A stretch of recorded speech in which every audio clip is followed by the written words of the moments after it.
Okay, everybody, we're going to get started here. I want to welcome everybody. Thank you all for coming, especially with the weather not being the best.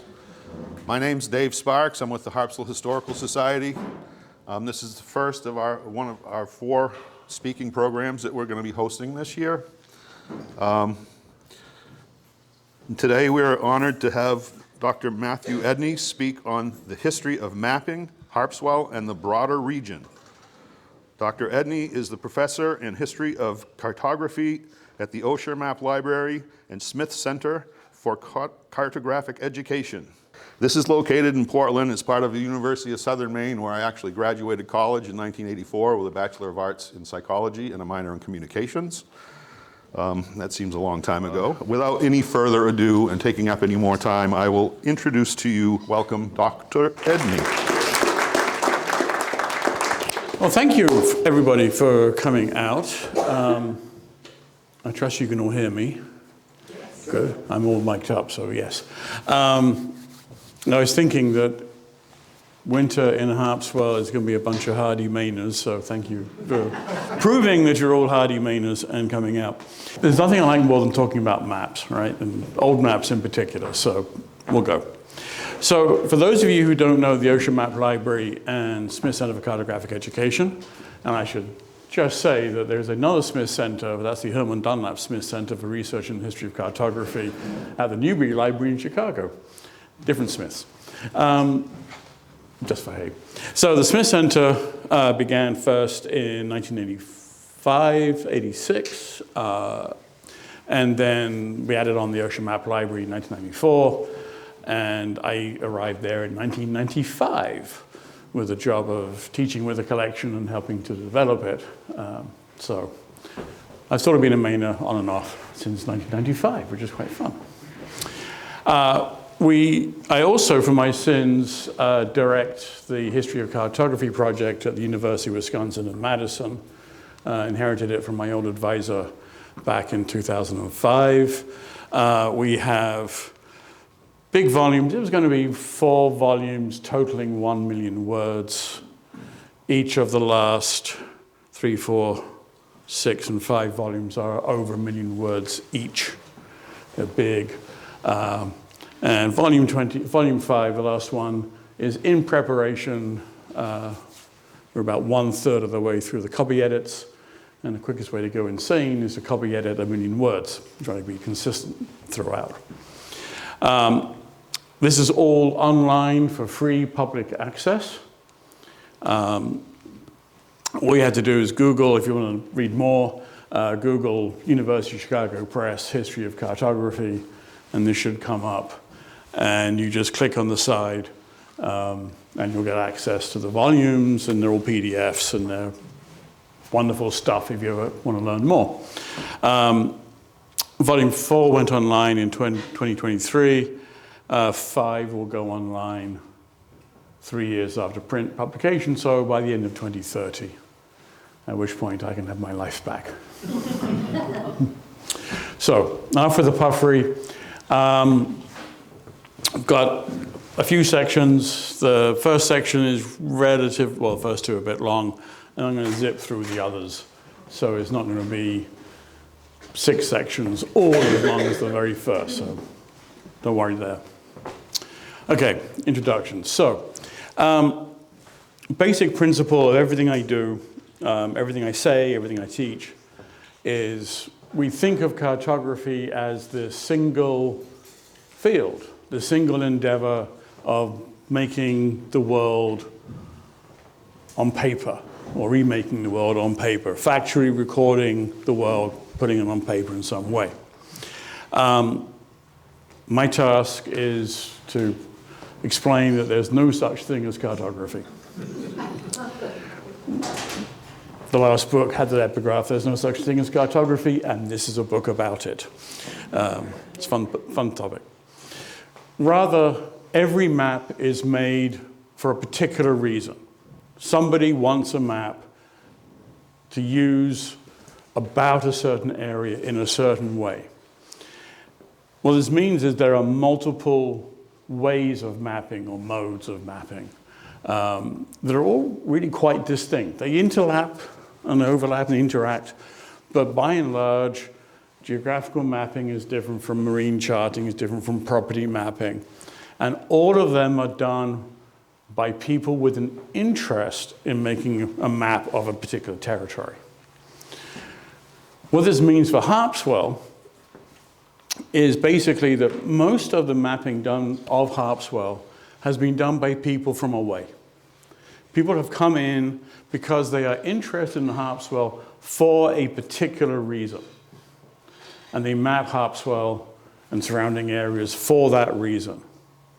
Interacting absolutely with local inhabitants, whether English colonists, whether previous Wabanaki, but always with an ear and an eye to what they're interested in for their own agendas, which are not the agendas of people who actually live here. And this is occasionally evident in the maps themselves.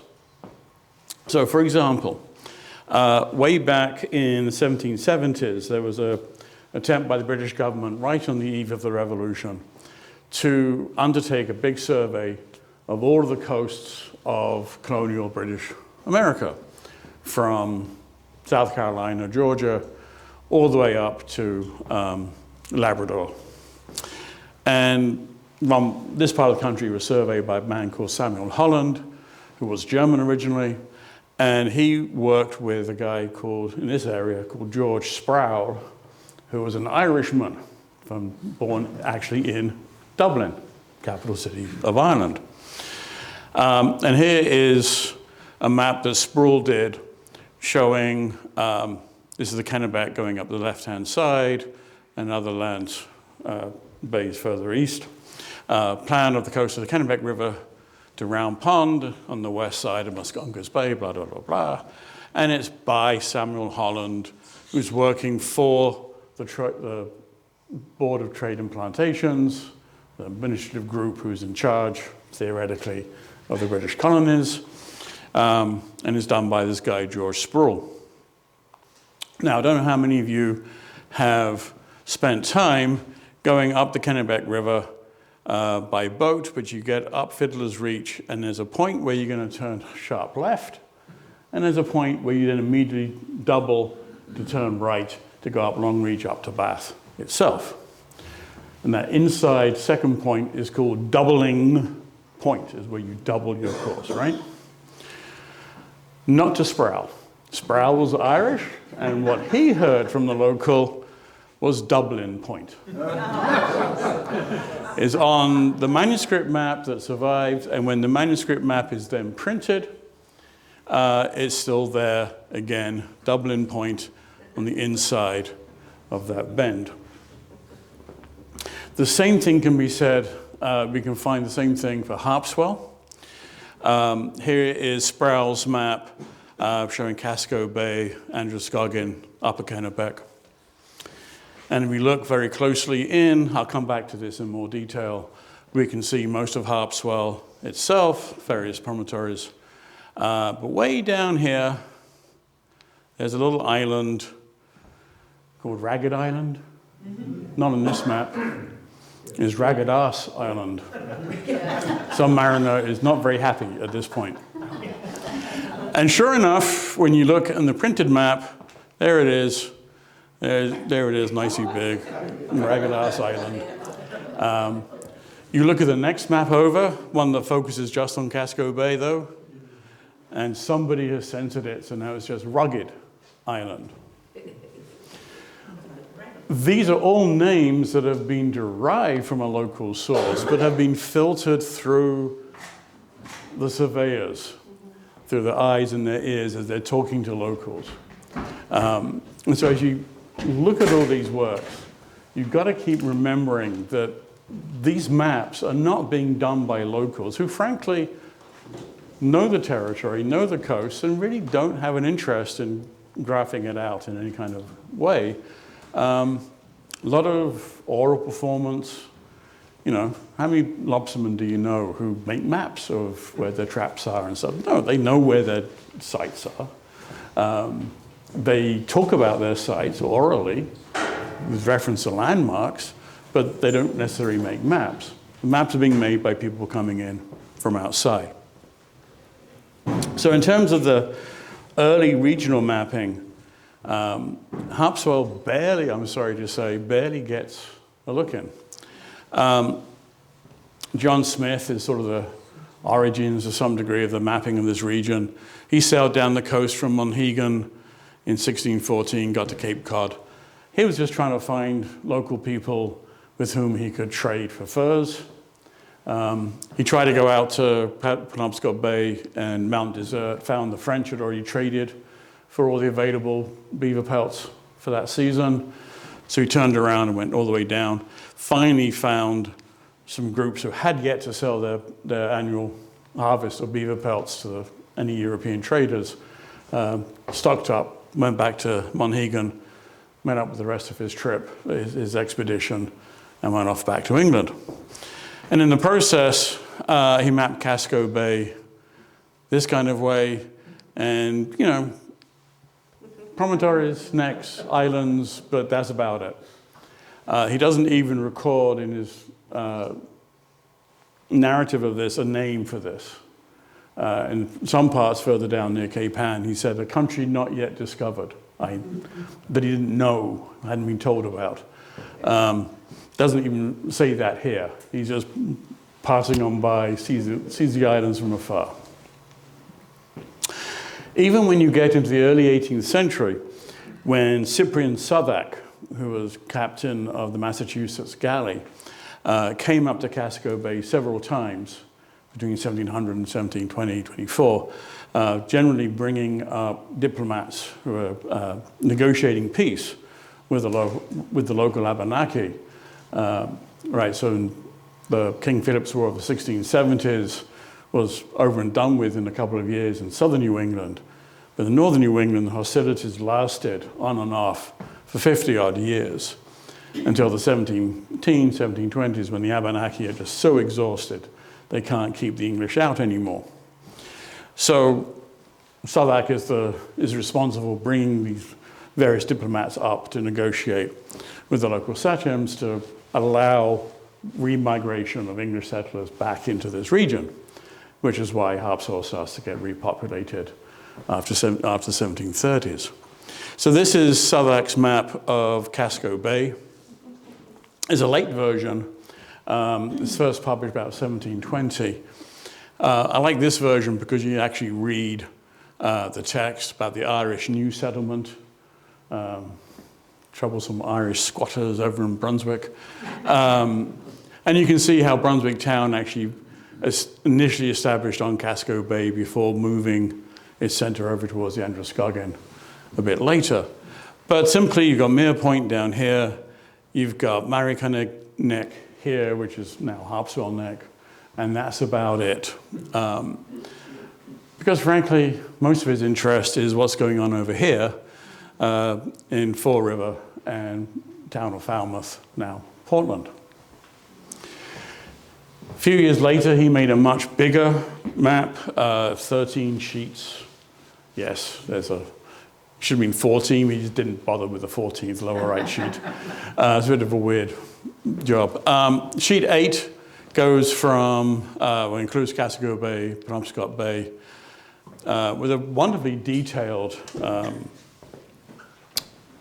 body of information about Casco Bay. And you can see a series of the rivers, Royal River, Harry Seacott, the Recompense, some description about Small Point Harbor. But again, the lands that are going to be, the necks are going to become Harpswell, are really just, there's necks. And that's all that they wanted to know. They're coming from away and they're not really that interested. In some respects, the same thing applies to when the Holland survey comes through in the 1770s. Here's the detail I showed earlier, and the screen is tiny so you can't see, but it's basically, it looks very nice. And it has a lot of names, some of which you will recognize and some of which look really weird because these are guys from Ireland, Lower Germany, who are trying to listen to local names. So, Macquarie Bay, Mare Point, Middle Bay, fine. The main peninsula is either Merry-Konig, 1 hour, 2 hours, 1 hour, no hour, various spellings as you go through. There are a few small places also mentioned, the Basin and Basin Point. Definitely no and definitely an E. Consistency is a hobgoblin in little mind sometimes. On this side, we've got the Sebastopol, if I can say that right, written one way and then with a central B in there, which I looked at that for a very long time. And yep, that B is there. Jabaspacock digging, whatever. I can't pronounce it. Having the little J's on here is very important because these maps, after the revolution, when people start to make, local mariners start to make surveys, coast charts of this area, they're actually based on these surveys, and they just carry over, as we'll see in a moment. We've got a couple other places, and just because Swillsgut and Bailey's Island is already Bailey's Island. It takes a long time for Orr's Island to become Orr's. You see this on the printed versions from 1776. Essentially a bunch of place names, and that's about it. Not much in terms of detail. On a different sheet of the Atlantic Neptune, this printed series, you've got these what look like buildings and farms and stuff. Not trustworthy. These are done by military engineers who are just thinking about indicating where their settlement, not actually mapping that settlement precisely. And so it's more of a sense of their farms here. This is agricultural land, not this is where the farm is and this is the farm boundary or anything like that. So when Lemuel Moody, who by the way is the guy who made the observatory in Portland, which is why it's very prominent on this map, when he made his map of Casco Bay and Portland Harbor, he was interested again in the area around Portland and had less interest in this end of Casco Bay. Harpswell is now being called Harpswell. Orr's Island is Orr's Island, but we've got that weird spelling J-E-B for Sebastopol. I'll get it right eventually. J just carries over because he's copied from the Atlantic Neptune, who's copied from previous. Same thing applies when we look at more geographical maps. There's a bunch of maps around the dispute between the Pejepscot proprietors and the Kennebec proprietors. But that was all really about where their respective territories lay up and down the Kennebec, and really had not much of an interest for this part of the Pejepscot proprietors' lands. And so when you, again, look in detail, you can see Town of Brunswick, Merry-Konig Neck, Sebastopol, and that's about it. Very low, very crude, because they're not really interested in the details. 1761, man called John Small, a instance of why one should wear blaze orange in hunting season. He was a surveyor on an expedition ordered by Francis Bernard, the governor, to track a road from Casco Bay up the Kennebec and across to Quebec, at least until the expedition captain decided he was going to go hunt for food and shot the surveyor because Small liked wearing a bearskin cap that he'd inherited from his time in the militia. And Francis Bernard wrote this, thus ended the life of the best surveyor in Maine. He was from Scarborough, did a lot of local work down in the Scarborough marshes. But in 1761, he made this map, which we now have in the Ocean Map Library collections. It's a bit weird because it's got magnetic north, sort of at an angle. But we've got the coastline, and here's Casco Bay.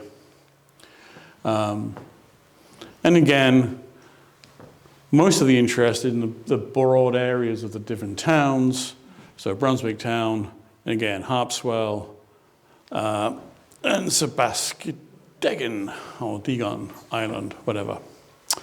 So very low interest in the outside world for this very particular part of the world.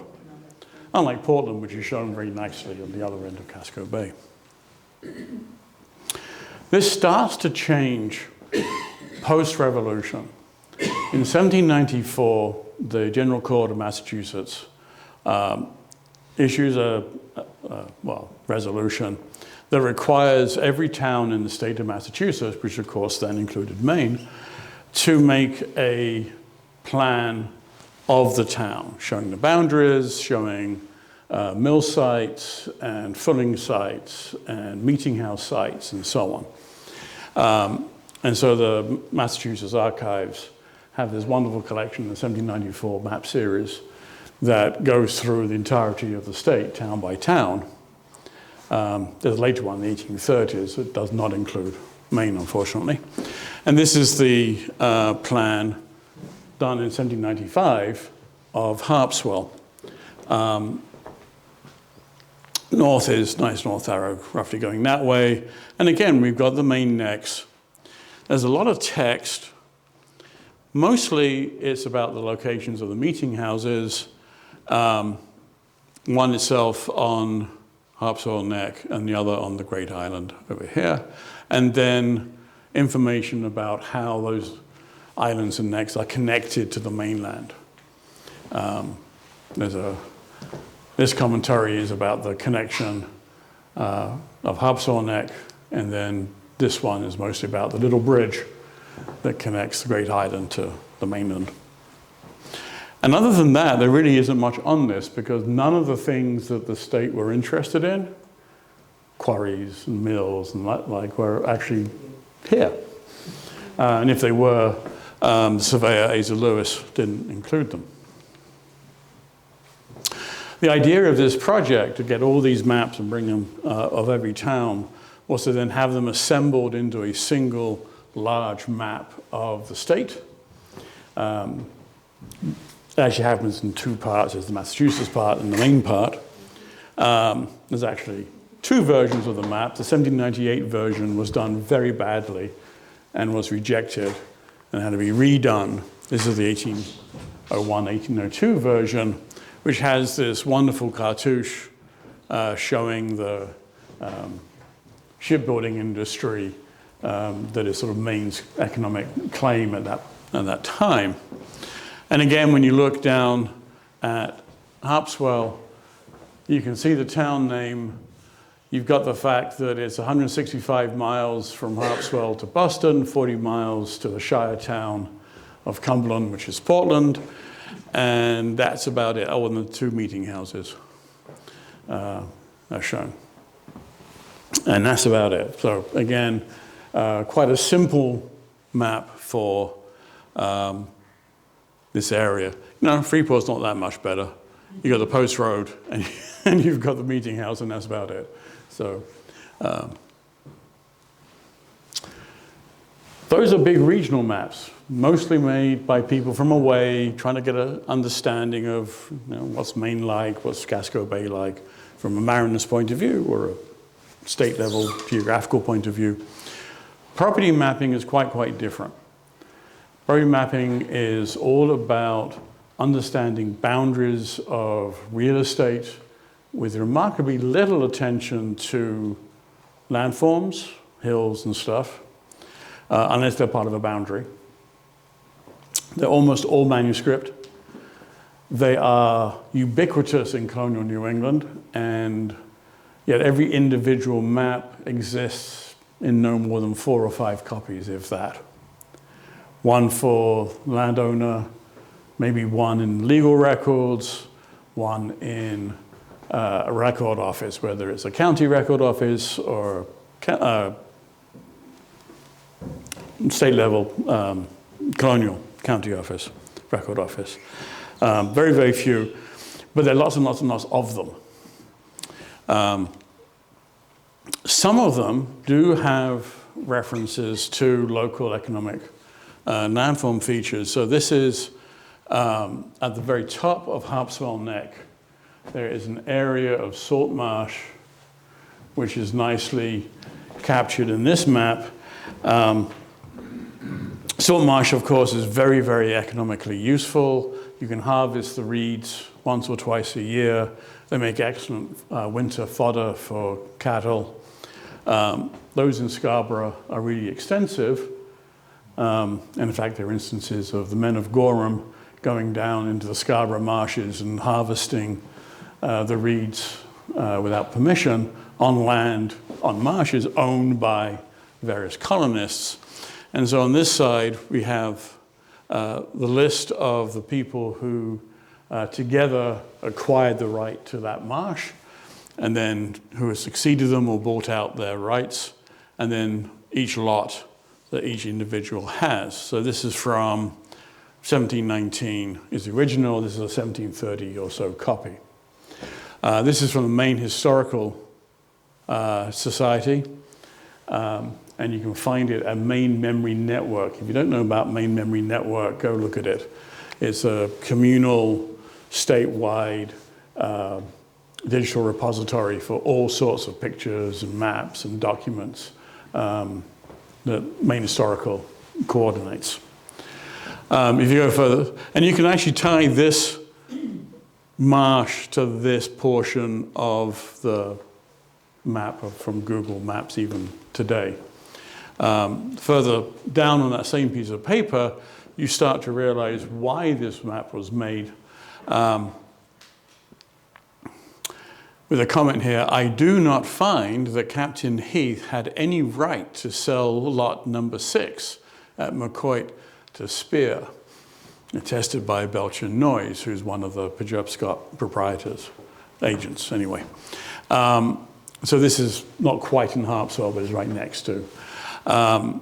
Most property maps in this part of the world are about law disputes, initial creation of the property after a deed from native owners, taxation, and that's about it. So in this case, this is from a legal issue. If you rotate that a bit, you can get a bit more of the sense of the layout. I found this map in Maine Historical Society and had a great deal of fun with it because it's actually a map of a few lots on Harpswell Neck itself from about 1740. Again, it's from the Pejobscott proprietors' papers. And it looks fairly simple. You've got a coastline here and a coastline there. A few comments, Casco Bay westerly, NE for northeast, SW for southwest, and here Merryconnig River. And across the neck, between the two coasts, you've got a series of strips of land. And everything on this map, though, is meaningful. You have, for example, at the ends of the main boundary lots, indications of the trees that have been blazed to mark the corner of the property lots. And at this point, I always tell my students, if you want job security, become a land surveyor. Because all of those trees have long since been cut down or fallen in storms. Most land surveying around here is reconstructing old lot lines and reestablishing boundary points. And there's always going to be a need for that, always.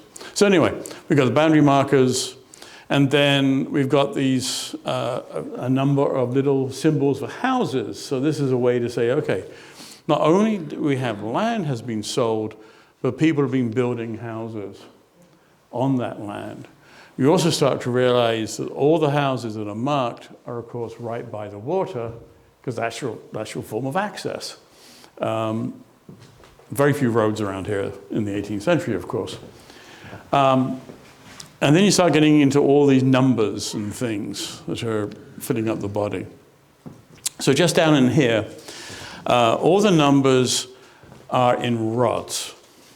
A rod is literally a wooden rod, sometimes called a perch, sometimes a pole. It is 5.5 yards long in its statute measure. According to the British Crown, the statute rod is 5.5 yards, 16.5 feet. 320 rods make 1 statute mile.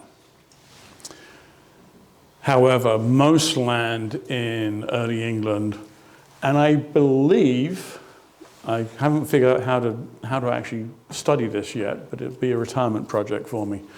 In New England as well, different districts had their own length standard of rod.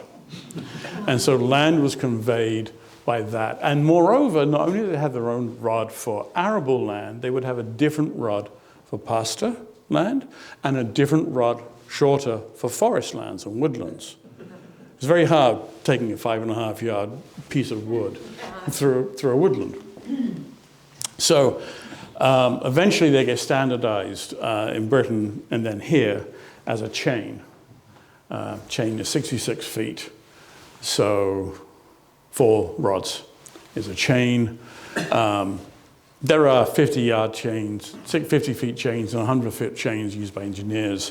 So when you're looking at old records, you say, oh, this is 40 chains. You don't exactly know what the distance is without double checking what your unit is. And as I say, I have come across a few instances where people talk about so many rods of Dorchester measure down in Massachusetts, suggesting that they have their own rod, which is different from the rods that we use over here in Boston or wherever. So we got numbers, and we've got the name Henry Gibbs, who has acquired 1, 2, 3 lots. This lot and this lot are both 26.5 rods wide, which makes 53 rods together. This lot is 36 rods wide, so the whole thing is 89 rods wide. And there's a little calculation just to do that, just to write that up. Prove it, no, draw your workings, as they say in school. So we know that Henry Gibbs has his whole chunk of land that is 89 rods wide, and it is 308 rods long on this side, 262 rods on that side. This one's 287 rods. And from these, you can start calculating acreages. The vast majority of work done by land surveyors, certainly in the colonial period, was calculating area of land. I found 3 surveyors' journals from one of the Massachusetts towns covering most of the 18th century. And you go through them, and there are no maps in there whatsoever, but page after page after page after page of area calculations. And they don't care how each lot of land is shaped. They just treat it like a rectangle, length and breadth, multiply the two together to give you an acreage. They're not very precise or accurate because the land is worth something, but is not worth a huge amount. You know, an error of half an acre isn't going to bankrupt you. Isn't going to make a significant difference in the sale price of the land. Eventually, when it does, then people start getting much more concerned with precise measurement and actual shapes of property. But in this case, we can see in this detail that the 3 lots are 50 acres, 50 acres, 15 square rods, and 68.5 acres. So, and you go from there.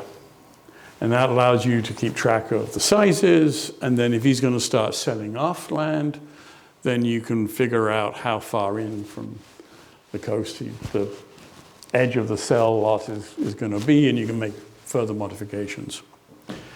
I spent, I don't know how long yesterday afternoon trying to figure out where these are. Any luck? sort of, because this width of 308 rods, almost a mile, Harpswell Neck is not really a mile wide, close to a couple of points. But then I looked at another map, which I should have done first, and it covers the same area, but now we've got these geographic features. In particular, we've got the same names.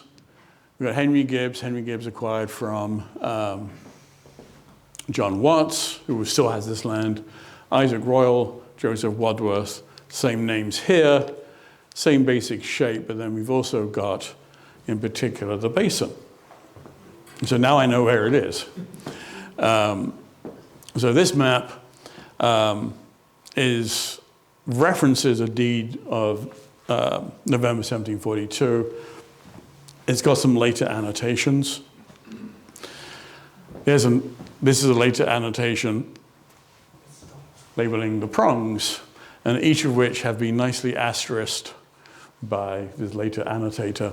So the Boyson neck or prong, the middle prong of the neck between Ash Cove and the Boyson, and then this large, big final neck, Henry Gibbs's farm, that he acquired from the proprietors in 1739. So now we can put this all together and say that this later plan roughly covers this area, and the previous plan covered same physical area, but just up the neck a bit. So these are not small lots.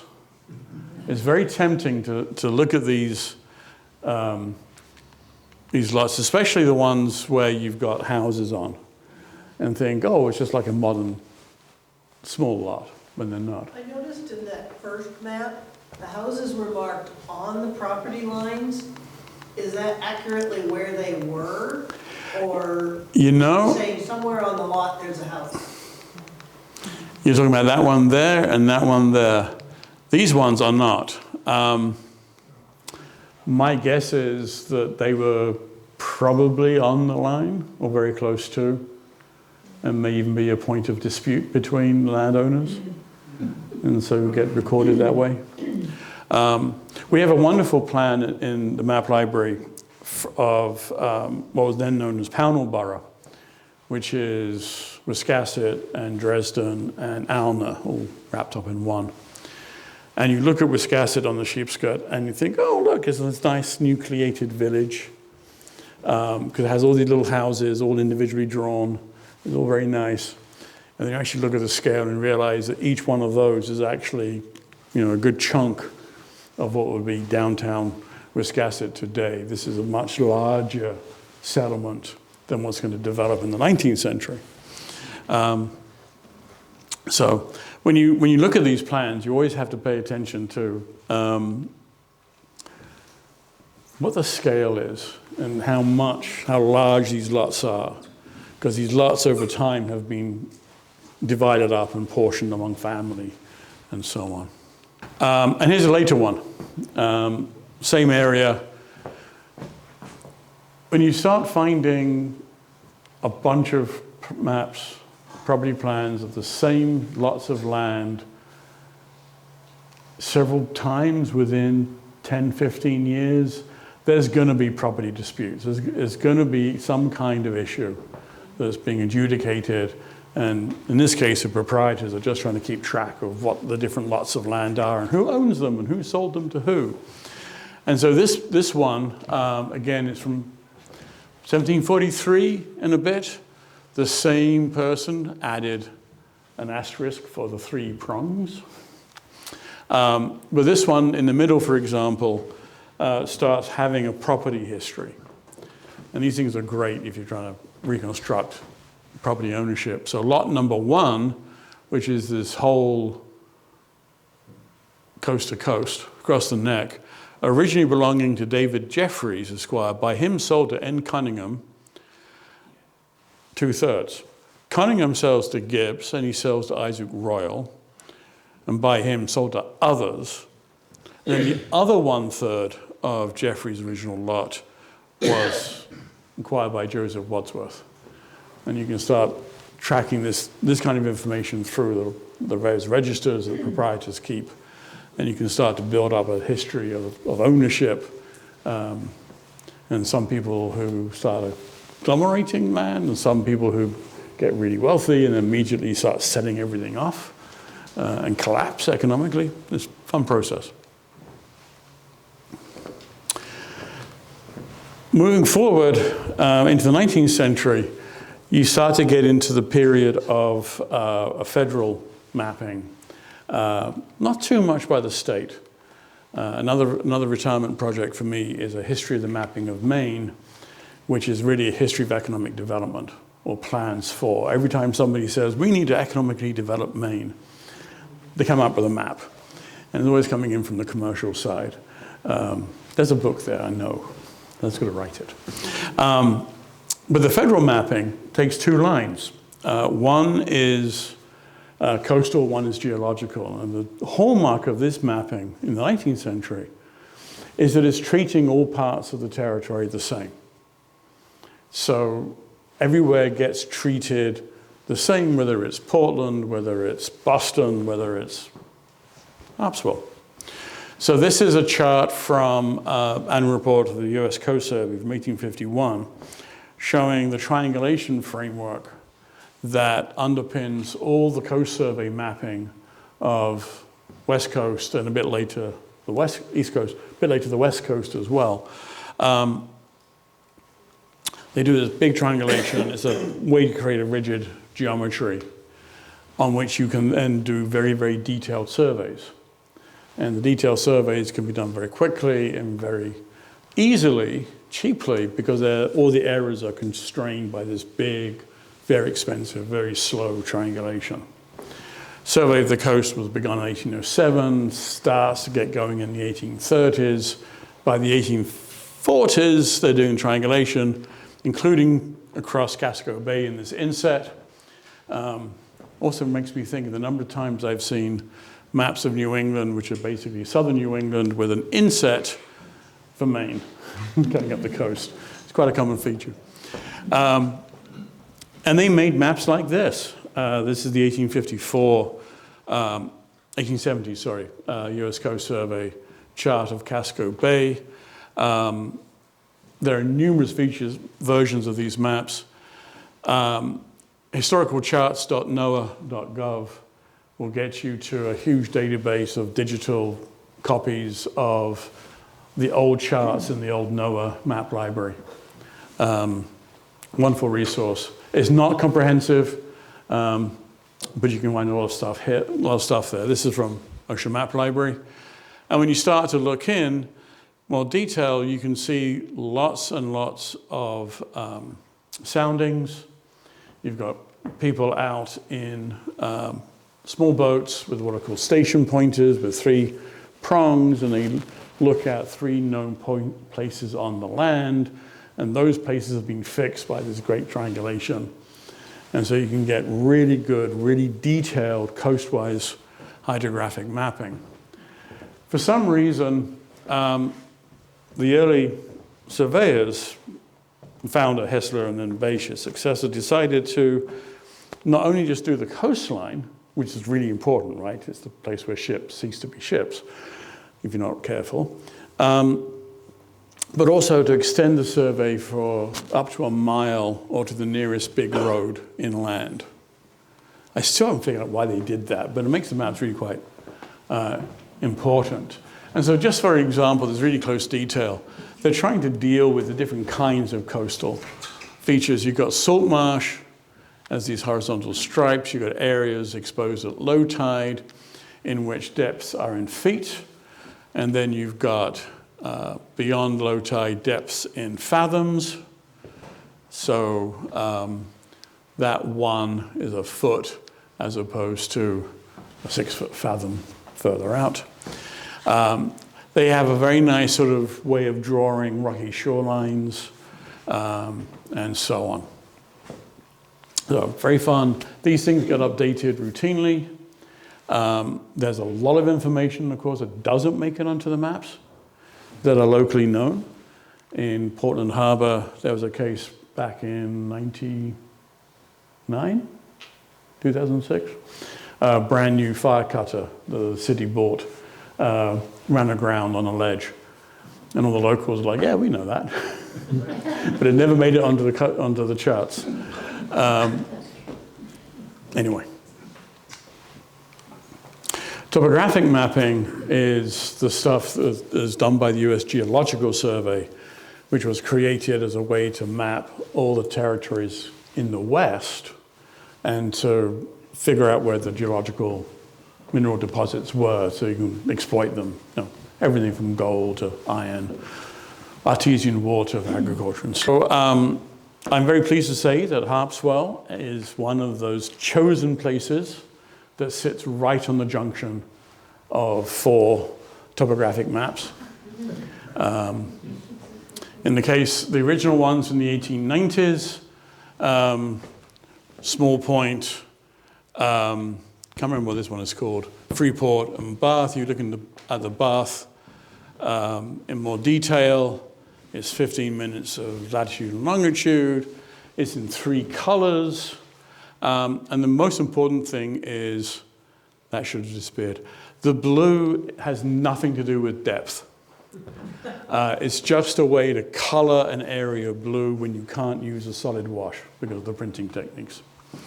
But again, you can start to see we've got contours very similar to the Coast Survey map, but now we've got individual towns, individual buildings marked.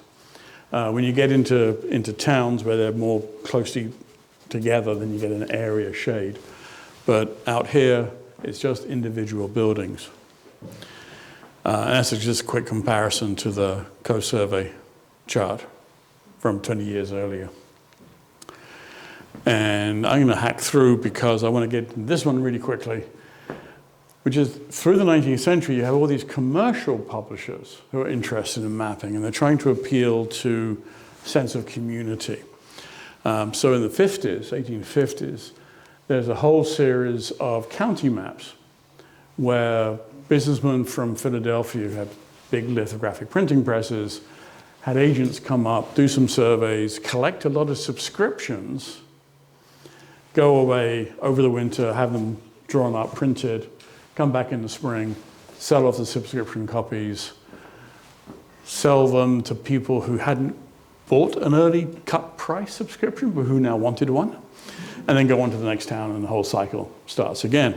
So Cumberland County is published in 1857 by John Chase. Sometimes he spells his name with a C, sometimes an S. Very annoying.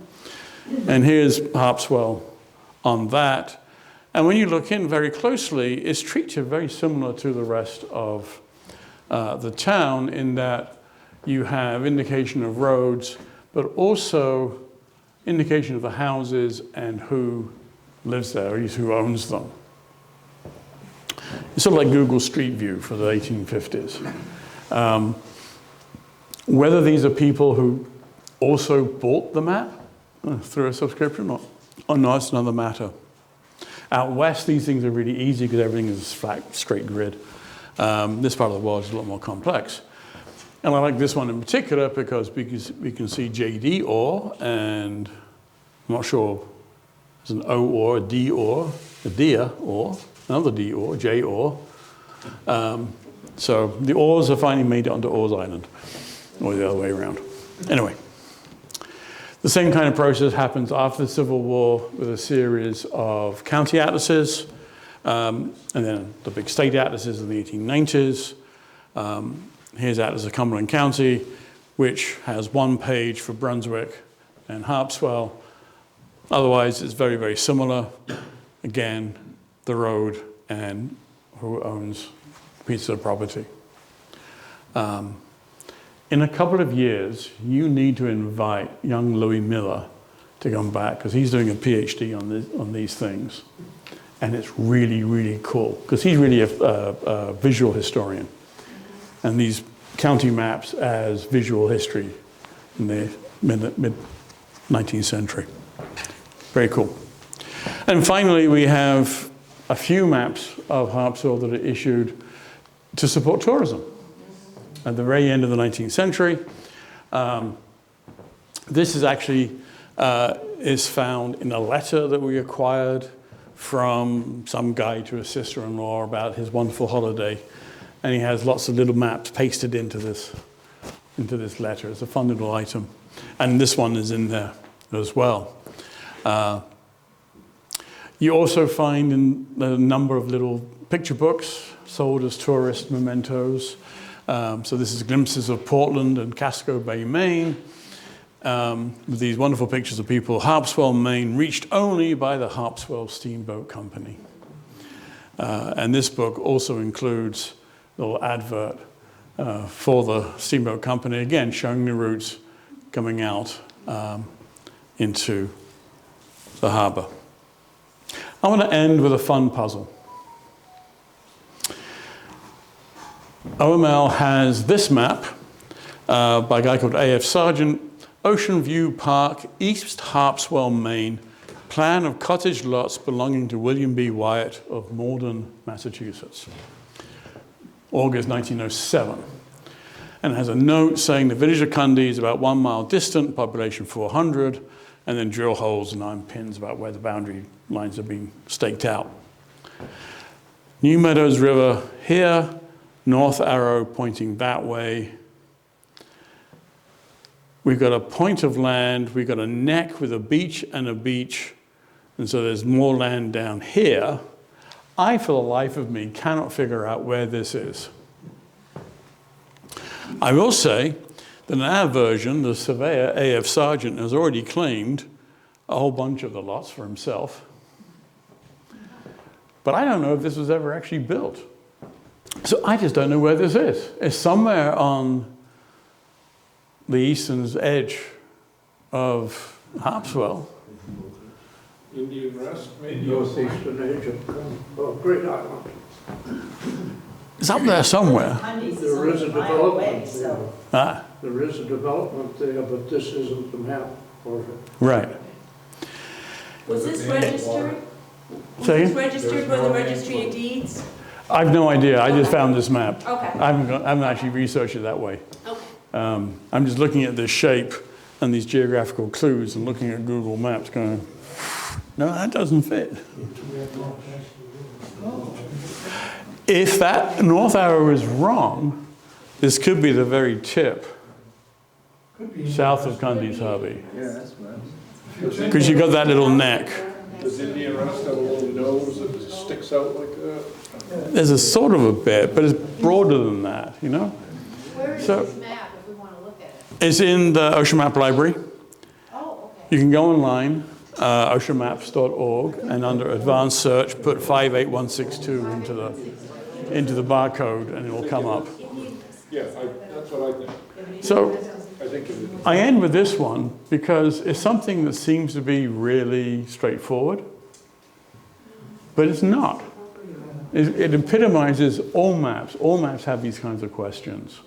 This one's really crass, but I once owned a place on Indian Rest, and it was 50-foot wide lots. And they went all along the shore like that, all the way around. But they also kept a strip of land right on the shore that nobody could own. right. You know, like 10 feet back or 15 feet from the shore. But it was laid out like that on the shore, but I don't know. Well, it looks like most every other development from this period that I've come across in various ways. Are there any I think it is Indian Rest. So, no, I mean, the roads are all part of the development? development, so. But this drives home the point that every map that you look at has these fun elements. This one's really obvious to me. But they're all about the people who made them and why they were made and how they were used, which allows us to understand a bit of how spaces were appreciated and used through the 17th, 18th, 19th, and 20th century. Thank you.